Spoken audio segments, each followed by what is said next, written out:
কবরের জীবনটা আসল জীবন। বিশ্বনবী দোয়া করতেন, আল্লাহুম্মা ইন্না নাউযু বিকা মিন আযাবিল কবর। আল্লাহ, আমি আপনার কাছে কবরের আযাব থেকে পানাহ চাই, কবরের আযাব থেকে বাঁচতে চাই। এই কবরের মধ্যে অনেক ফিতনা হবে, অনেক সুয়াল হবে। কবরে প্রশ্ন আছে না নাই? কথা বলেন। প্রথম প্রশ্ন জিজ্ঞেস করা হবে, মার রব্বুক, তোমার রব কে? বলেন, আমাদের রব কে? ওয়া মা দীনুক, তোমার ধর্ম কি? বিশ্বনবীর চেহারা দেখিয়ে বলা হবে, তাআরিফু মান হাযা রাজুল, এই লোকটারে চিনো? আমরা কি বলবো?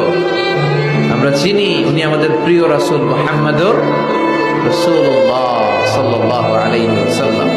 এরপরে জিজ্ঞেস করা হবে, এগুলো কোত্থেকে শিখলা? আমরা বলবো কোরআন থেকে। ফায়ুফসাহু লাহু কবরুহু ৭০ যিরাআন, সুন্দর সুন্দর উত্তর করতে পারলে আপনার কবরটারে ৭০ হাত লম্বা করে দেয়া হবে। ইফতাহু লাহু বাবুন ইলাল জান্নাহ, জান্নাতের দিকে একটা দরজা লাগিয়ে